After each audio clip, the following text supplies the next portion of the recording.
This is America in the Morning from Westwood One. Good morning, I'm John Trout. It's Wednesday, March 27th, 2024. Here's what's coming up on America in the Morning. The snarling impacts of a major bridge collapse. This is one of the cathedrals of American infrastructure. I'm Clayton Neville. The Supreme Court seems likely to preserve access to a medication used in U.S. abortions. Sagar Meghani, Washington. Ronna McDaniel's tenure at NBC measured in hours. And women's tournament-bound NCAA basketball team claims they were victims of a hate crime. We'll have those stories.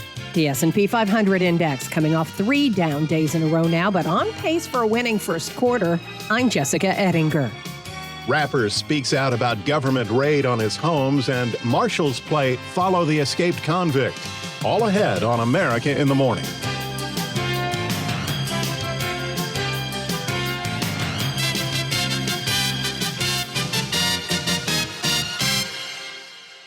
Six people remain unaccounted for after a cargo ship crashed into a major bridge in Baltimore. As correspondent Clayton Neville reports, the accident will impact the city of Baltimore, transportation, and national commerce.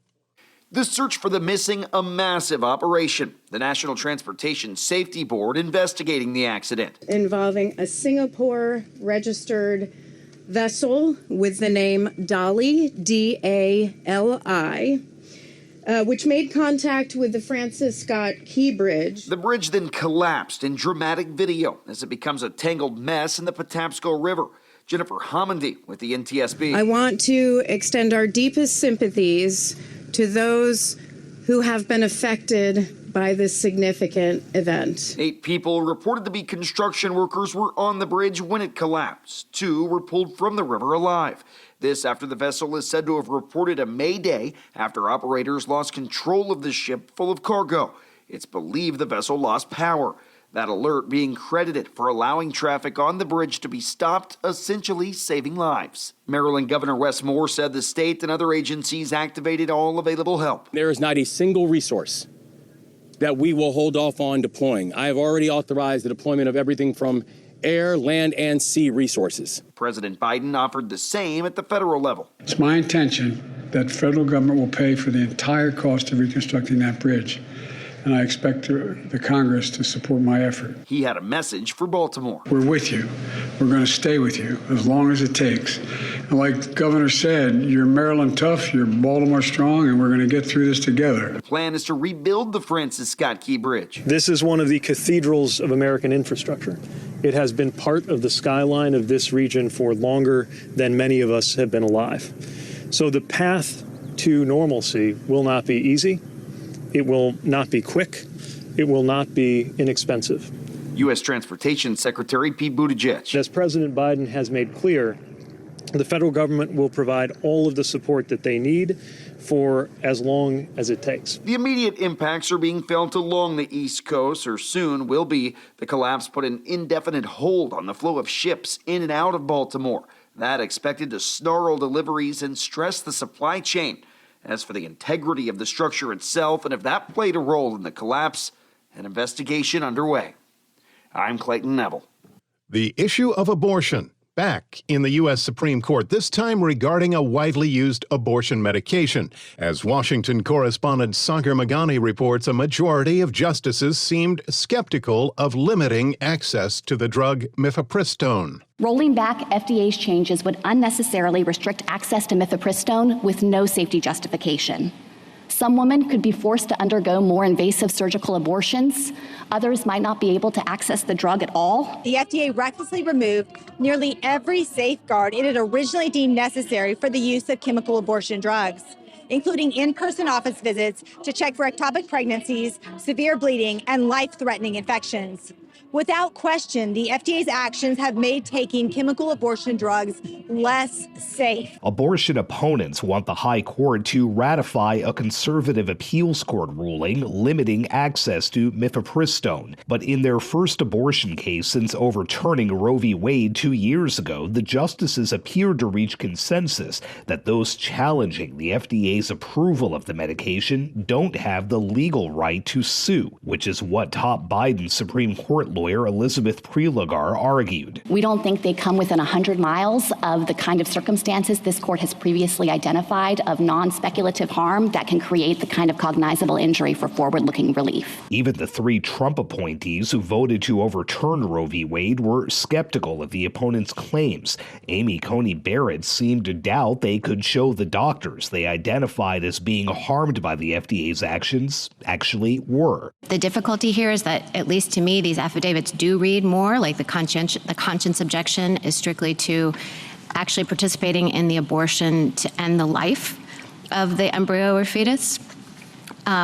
And I don't read either Scott or Francis to say that they ever participated in that. If the justices find the challengers lack standing, they'd leave in place current rules allowing patients to get the drug through the mail and take it to induce an abortion through 10 weeks of pregnancy. FDA's outsourcing of abortion drug harm to respondent doctors forces them to choose between helping a woman with a life-threatening condition and violating their conscience. This Hobson's choice is intolerable. Sagar Meghani, Washington.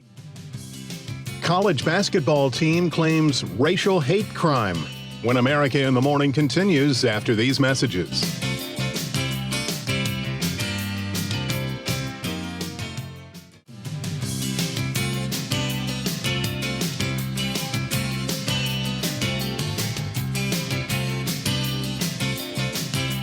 Frost and freeze advisories out for about a dozen Midwest states. You're with America in the Morning. AccuWeather.com meteorologist Matt Rindy is tracking the next major weather system. The eastern United States has had its fair share of rainfall this month, with cities like Atlanta, Georgia, Richmond, Virginia, and Boston, Massachusetts having had amounts well above the historical average for the entire month.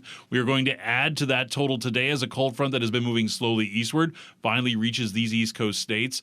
There'll be some showers along it with a few heavier thunderstorms embedded in parts of the southeast. Some of those southeast storms could contain gusty winds from northern Florida into Georgia. As this front reaches the coast, it's going to stall, and then another area of low pressure will develop and move northward along it. This is going to produce a steadier rain Wednesday night into Thursday, the heaviest of which will fall near the coast. The main center of this storm that started this front moving eastward is now centered in southern Canada, but there will still be some snow showers associated with it through northern Minnesota into northern Wisconsin and the upper peninsula of Michigan. It'll be a much quieter day for the rest of the Great Lakes southward to the Tennessee Valley and Gulf Coast with the return of some sunshine. Meanwhile, another storm will move on shore in the northwest first thing this morning, with rain developing along the coast from Washington southward to northern California. There could even be a few rumbles of thunder this afternoon. Rain will continue to expand eastward this afternoon through Washington and Oregon, moving into Idaho late in the day, and some higher elevations could even see a little bit of snow. Additional showers will spread to the south and east tonight, with snow developing in the northern Rockies. That's the weather across America. Despite plenty of sunshine, it is going to be a chilly day in Madison, Wisconsin, with a high of 42. In Jacksonville, Florida, there will be a couple of showers and a gusty thunderstorm with a high of 75. That's the nation's weather. I'm AccuWeather.com meteorologist Matt Rindy. Follow us wherever you get your podcasts. Apple, Spotify, Amazon, and YouTube. Just search America in the Morning in your favorite listening app. I'm John Trout. 2 jobs in less than 3 weeks. Former RNC Chairperson Ronna McDaniel, who left that post March 8th, was soon after hired by NBC News to serve as a conservative political analyst. But that position was extremely short-lived. Following an on-air rebellion by NBC News political analyst Chuck Todd and MSNBC's Rachel Maddow, who spent nearly 30 minutes on one of her shows lambasting management over the hiring, McDaniel was told that she's out. The New York Times reports McDaniel was to be paid $300,000 annually for her services, and questions remain as to how much the network will have to pay her now and if she'll take legal action following her 4-day-long tenure. And McDaniel didn't just lose the network job. The Hollywood Reporter says she's also been dropped by CAA, the talent agency that represented her in the deal with the network. America in the Morning continues. A women's college basketball coach says her team was the victim of racial hate crimes during a stay in Idaho for the NCAA tournament. Correspondent Norman Hall has that story. According to Idaho authorities, members of the Utah women's basketball team were subjected to racism near their hotel last week. The driver of a pickup truck in Coeur d'Alene with a Confederate flag drove near them, and the driver began using racist language. Utah coach Lynn Roberts said her team, which had been competing in Spokane, was left shaken and wound up moving to a different hotel the next day. Far-right extremists have maintained a presence in the region for years. According to the Southern Poverty Law Center, at least 9 hate groups have operated in the region of Spokane and northern Idaho. I'm Norman Hall. When we return on America in the Morning, economic impact of the Key Bridge collapse, and Trump media goes public after these messages.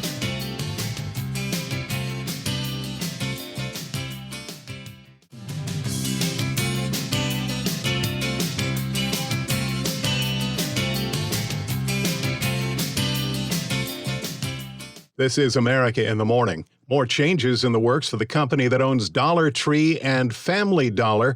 About 2 weeks ago, we brought you the news of an announcement they will shutter 1,000 stores across the nation to cut costs. Now you'll need more than just $1 to shop at Dollar Tree, as the company says they'll be adding more items to their stores, some that cost as much as $7. Some of the higher cost products will include food, pet and personal care items, and more. A report in the Wall Street Journal says a recent study found that there's been an uptick in shoppers who earn 6 figures buying items in stores, including Aldi, Five Below, and Dollar Tree. Here's CNBC's Jessica Ettinger with Wednesday Business. Wall Street opens this morning after a sluggish day in the red for stocks yesterday. The Dow sank 30 points. The S&P 500 index is coming off its third down day in a row. It's just kind of low volume, low volatility drift at the end of a quarter, sitting less than 1% from the all-time highs, kind of sealing the books on a very strong start to the year. CNBC's Mike Santoli. The major averages are on pace for a winning first quarter of the year, which ends tomorrow because the markets are closed on Friday for Good Friday. The Port of Baltimore remains closed after an outbound container ship struck a support and the Francis Scott Key Bridge completely collapsed. It has lots of business implications. The Port of Baltimore is the 11th largest port in the United States, but it's critical to our imports and our exports, and here's why. It is the largest importer and exports of all automobiles and light trucks, as well as the containers. You've got Home Depot, IKEA, Bob's Furniture. All of these retailers are bringing their product into this port. I've spoken with ocean carriers like Maersk. They're already diverting the vessels to the ports of New York, New Jersey, Virginia, as well as Savannah.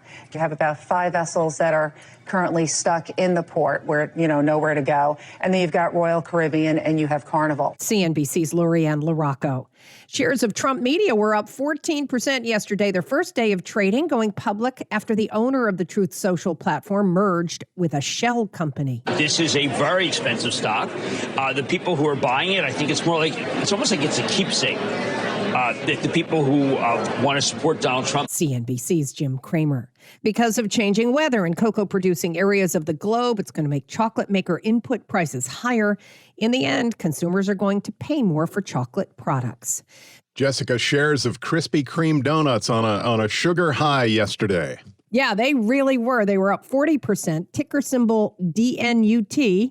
On news, it'll have its donuts inside all McDonald's restaurants nationwide by the end of 2026. Krispy Kreme is going to be doubling its distribution to make this happen, and McDonald's will be its exclusive fast food partner. The donuts, glazed, chocolate sprinkle, and chocolate iced cream are going to be delivered fresh to McDonald's restaurants every day. The test between the two brands began in 2022. It was initially at 160 stores in Lexington and Louisville, Kentucky. Consumer excitement and demand exceeded expectations, the two companies said in a release. CNBC's Kate Rogers. On today's watch list, earnings are coming from Carnival Cruises, Cintas, and Paychex. We find out how many people applied for mortgages last week, and the Powerball jackpot tonight is at least $865 million. CNBC's Jessica Ettinger. When we return on America in the Morning, Combs Homes rated. The rapper speaks out after these messages.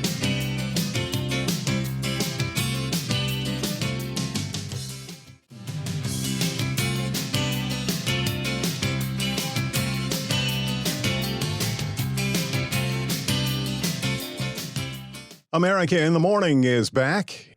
A lawyer for Sean Diddy Combs says the search of his properties in Miami and Los Angeles were what he calls a gross use of military-level force. Lisa Dwyer reports. The public statement is the first from the music mogul's team since his properties were raided Monday as part of an ongoing sex trafficking investigation against Combs. The criminal investigation is a major escalation in the scrutiny of the hugely influential hip-hop producer and executive. Combs has been the defendant in several sexual abuse lawsuits in recent months. Neither Combs or any of his family members were arrested during the searches, and their travel has not been restricted. The statement says that Combs is innocent and will continue to fight to clear his name. I'm Lisa Dwyer. An inmate who escaped from a prison in western Pennsylvania had been on the run since early December. Authorities put together a multi-state manhunt, but there was no sign of Isaiah Robert Tillman. That is until they caught a break. U.S. Marshals got word their suspect who'd been arrested on drug and parole violations was in Philadelphia, and later spotted him driving a black BMW. Instead of giving chase, they simply followed him to a Planet Fitness and then waited until he was done with his workout. When Tillman walked out the door of the gym, he was swarmed over by a dozen members of the Fugitive Task Force who took him back into custody. He was taken to prison east of Pittsburgh, where he now also faces escape charges. America in the Morning for Wednesday, March 27th, 2024 is produced by Jeff McKay, senior producer Kevin Delaney. I'm John Trout. This is Westwood One. This is America in the Morning from Westwood One. I'm John Trout. Coming up this half hour, President Biden is promising support for Baltimore after the bridge collapse. Sagar Meghani, Washington. Another gag order for Donald Trump, this time in the Stormy Daniels hush money case. I'm John Stolnis. RFK Jr. makes his pick for VP. I'm Clayton Neville. Prosecutors in Texas reached an agreement to dismiss 3 felony security fraud charges against Ken Paxton. I'm Jennifer King. The fate of the man who hacked a football stadium jumbotron and pushed to their death in front of a New York City subway train. Then, where you live influences your monthly food bill. I'm Stephen Kaufman. Our program continues after these messages.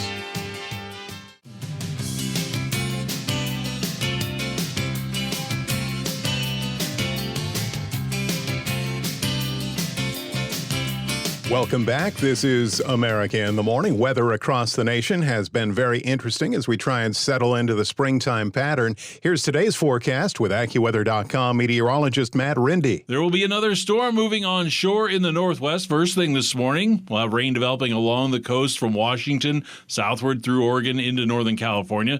There could even be a few rumbles of thunder developing this afternoon. And then rain will continue to expand eastward this afternoon through Washington and Oregon, moving into Idaho late in the day, and some higher elevations could even see a little bit of snow. Additional showers will spread south and east tonight, with snow developing in the northern Rockies. The other storm and cold front impacting the U.S. in the east is going to spread some showers and thunderstorms along it. This is going to add to an already wet month for many of these cities. There will also be some heavier thunderstorms in the southeast that could produce gusty winds through northern Florida into Georgia. As this front reaches the east coast, it's going to stall, then another area of low pressure will develop and move northward along it. It's going to produce a steadier rain tonight into Thursday, the heaviest of which will fall near the coast. The main center of this storm that started this front moving eastward is now centered in southern Canada, but there will continue to be some snow showers wrapping to the south of the storm through northern Minnesota into northern Wisconsin and the upper peninsula of Michigan. It'll be a much quieter day through most of the Great Lakes southward to the Tennessee Valley and Gulf Coast, with some return of sunshine. In between these two systems, there will also be some scattered rain and snow showers through the Rockies into the southern plains. It is otherwise going to be largely dry for most, but it is going to be quite chilly, with highs in the 20s across the northern plains to lower 60s as far south as northern Texas. For most places, this will be about 5 to 15 degrees below the historical average. I'm AccuWeather.com meteorologist Matt Rindy. Remember to follow us wherever you get your podcasts: Apple, Spotify, Amazon, and YouTube. Just search America in the Morning in your favorite listening app.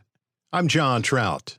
President Biden said the nation will spare no expense to repair both the structural and economic damage after that massive container ship hit the pilings of the Francis Scott Key Bridge, bringing the more than 1 mile span crashing into the Patapsco River and blocking access to the port of Baltimore. Washington correspondent Sagar Meghani reports recovery continues to find those missing in the tragedy. Part of our investigation will be how was this bridge constructed? It will look at the structure itself. Should there be any sort of safety improvements? All that will be part of our investigation. We go very broad in our investigation. That's our biggest moneymaker in the whole state, right there, the Port of Baltimore. And now your moneymaker shut down.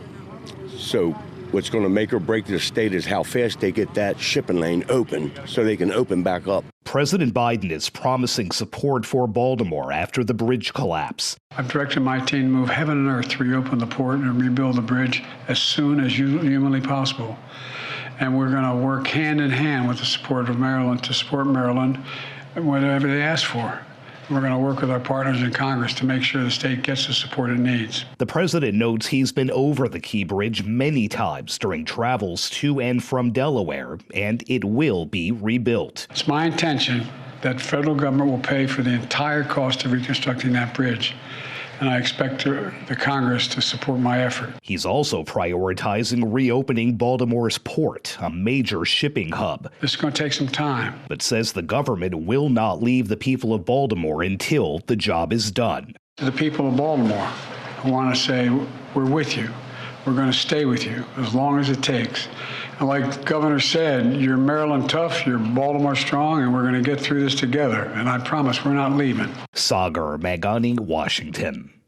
The judge overseeing the Stormy Daniels hush money case in New York has issued a gag order against Donald Trump. Our John Stolness is following the case.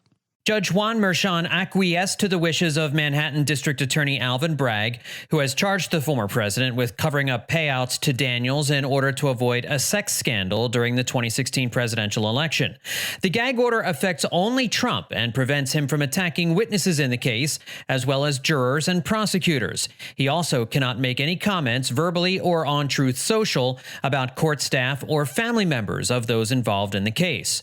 On Truth Social yesterday morning, Trump posted that Judge Juan Merchan, quote, a very distinguished-looking man, is nevertheless a true and certified Trump hater who suffers from a very serious case of Trump derangement syndrome. In other words, he hates me. His daughter is a senior executive at a super liberal Democrat firm that works for Adam Shifty Schiff, the Democrat National Committee, Dem Senate Majority PAC, and even crooked Joe Biden. Posts like that would now be in violation of the gag order. Trump attorney Alina Habba says these gag orders are unfair. We had ridiculous rulings day in, day out, gag orders. Speaking of the gag order that came out today, I was gagged. As an attorney, officer of the court representing a client, I was gagged in court. Judge Merchan set an April 15th start date for the case yesterday.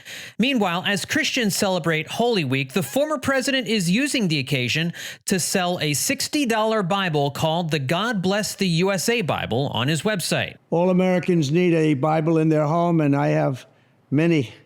It's my favorite book. It's a lot of people's favorite book. This Bible is a reminder that the biggest thing we have to bring back America and to make America great again is our religion. Religion is so important. It's so missing. Country musician Lee Greenwood is partnering with Trump on this. The Bible also features a copy of the Constitution, Declaration of Independence, Bill of Rights, and Pledge of Allegiance. Critics say the God Bless the USA Bible is sacrilegious and says the president is using Holy Week and the Bible to raise money to help pay for his legal bills. I'm John Stolness. Speculation over. The man mounting a third-party campaign for the White House, independent presidential candidate Robert F. Kennedy Jr., made his pick for his vice president. Correspondent Clayton Neville reports. RFK Jr. announced his pick for VP in her hometown, Oakland, California. My fellow lawyer, a brilliant scientist, technologist, a fierce warrior mom, Nicole Shanahan. Nicole Shanahan, a 38-year-old tech entrepreneur who's never run for political office and shares Kennedy's focus on going after big government and big pharma. Pharmaceutical medicine has its place, But no single safety study can assess the cumulative impact of one prescription on top of another prescription and one shot on top of another shot on top of another shot throughout the course of childhood. We just don't do that study right now. She spoke to Americans who may not have a full grasp of who she is or what she stands for. These are two of my political convictions I hold today: to serve peace and to help those in poverty. Shanahan spoke about her daughter's autism and how she believes vaccines and medicine played a role in that diagnosis. The partnership between Shanahan and RFK Jr. isn't new. She donated millions to his campaign and picked up a chunk of the tab for his $7 million campaign ad during the Super Bowl. I'm Clayton Neville. Kennedy's VP announcement comes as his campaign is threatening legal action against the state of Nevada over his petition to appear on the ballot. Reports show the signatures he gathered could be invalid because in the Silver State, his petition as an independent candidate did not include the name of a vice presidential candidate at the time it was submitted. When we return, Texas AG to avoid prison and hundreds of years in the slammer. The sentence for a convicted child molester. We'll have those stories and more when America in the Morning continues after these messages.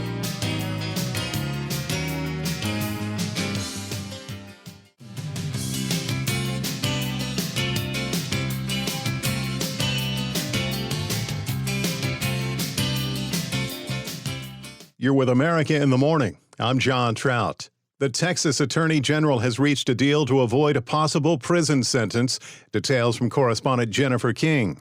Prosecutors in Texas reached an agreement to dismiss 3 felony security fraud charges against Ken Paxton. In a deal announced during a court hearing in Houston, the Texas Attorney General was indicted in 2015 in a case accusing him of duping investors in a tech startup near Dallas. In exchange for avoiding an April trial and a potential sentence of up to life in prison, the Attorney General pays $300,000 in restitution, completes 100 hours of community service, and takes 15 hours of legal ethics education. The families involved said they're grateful they'll receive restitution in full. Justice was certainly delayed. Special Prosecutor Brian Weiss. Justice was not denied. Paxton attorney Dan Cogdell says it was cheaper to take the deal. We're glad it worked out in our favor. Paxton, who has twice been reelected since his indictment and survived an impeachment attempt by the Texas Senate, remained defiant, releasing a statement saying there will never be a conviction in this case, nor am I guilty. Paxton still faces a federal investigation, and former aides who reported him to the FBI are trying to make him testify in a whistleblower civil lawsuit. I'm Jennifer King.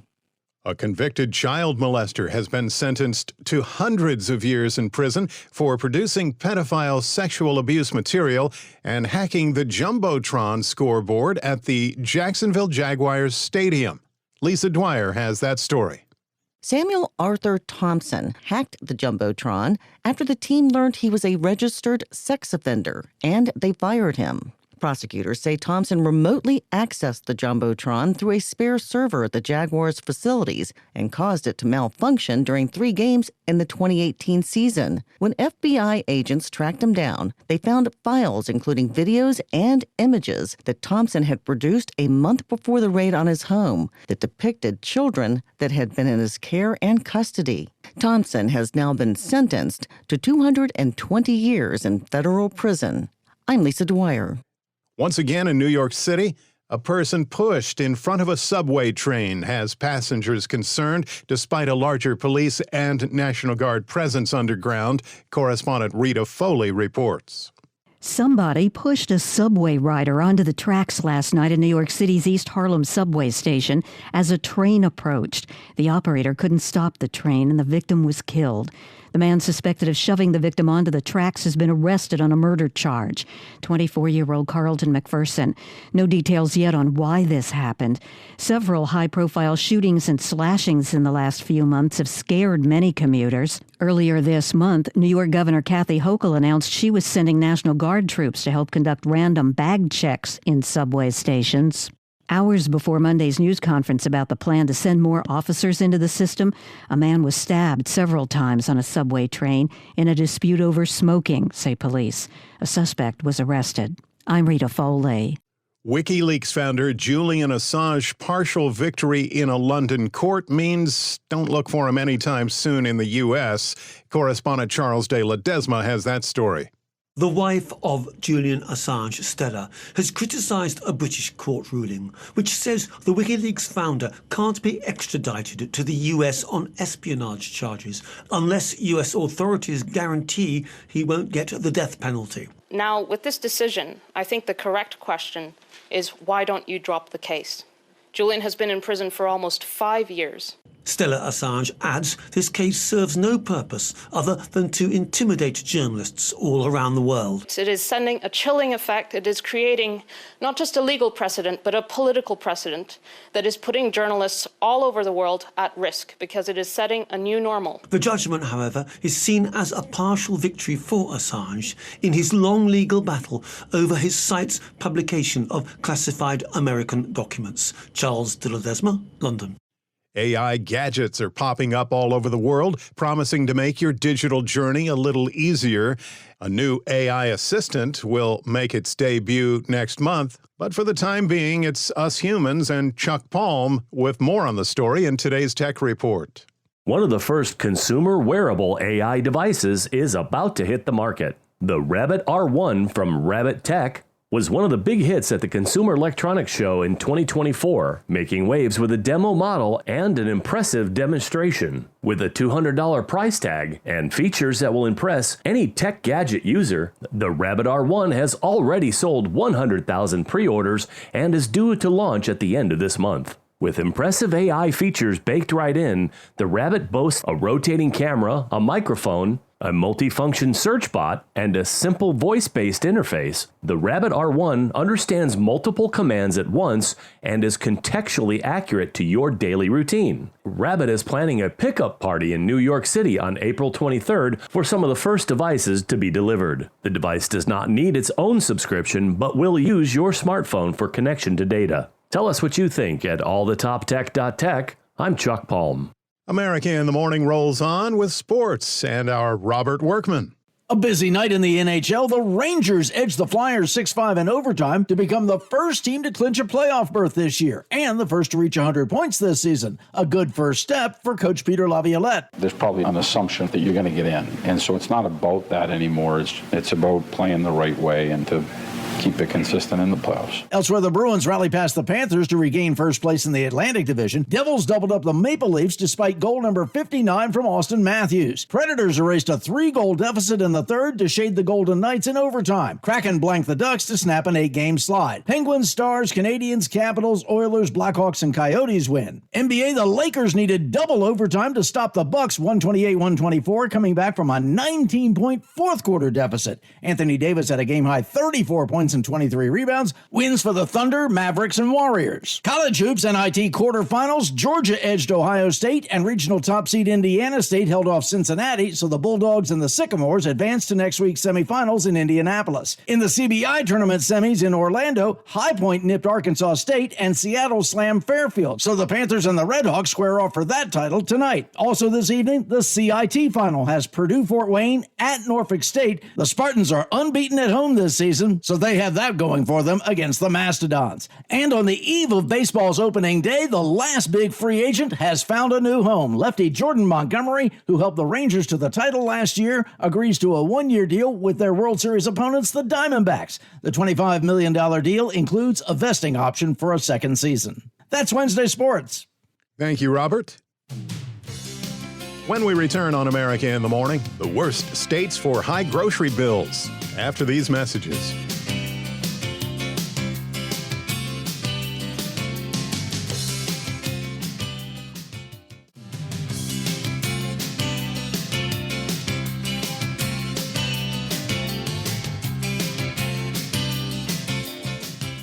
We're back on America in the Morning. It seems we're all paying more for groceries, and a new study finds that some states are suffering sticker shock more than others. Stephen Kaufman reports.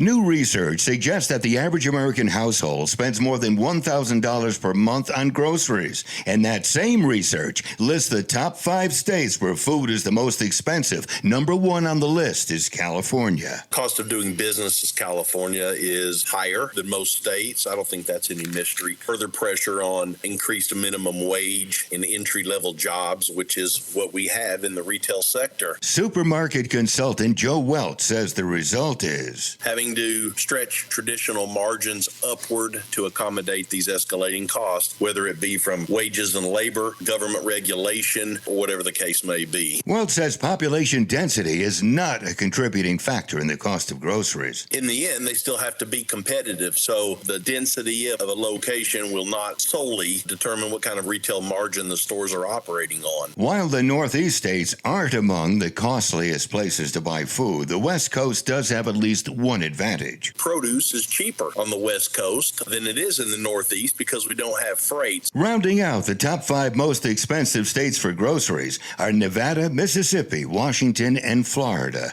I'm Stephen Kaufman.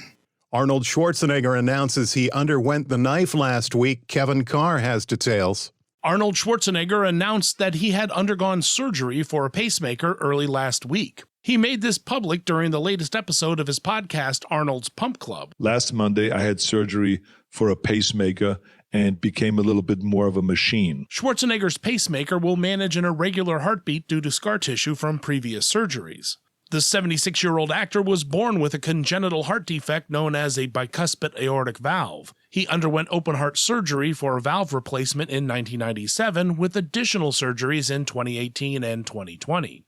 Schwarzenegger said his Austrian upbringing told him to keep medical issues private, but his mother had died because she had not had the surgery. Since I know that going against my secretive instinct and being transparent helps people, it only feels right to talk about this. Schwarzenegger thanked the doctors and the staff of the Cleveland Clinic, where he had his latest minimally invasive procedure. Monday, I went under and got my new machine part installed. Like I said, by Friday, I was out doing my normal environmental work and nobody knew anything. The Terminator star offered a familiar message of fitness and health and is already back to work. I can't do my serious training in the gym for a while, but I will be 100% ready for FUBAR next month. The second season of Schwarzenegger's Netflix series FUBAR begins filming at the end of April. I'm Kevin Carr.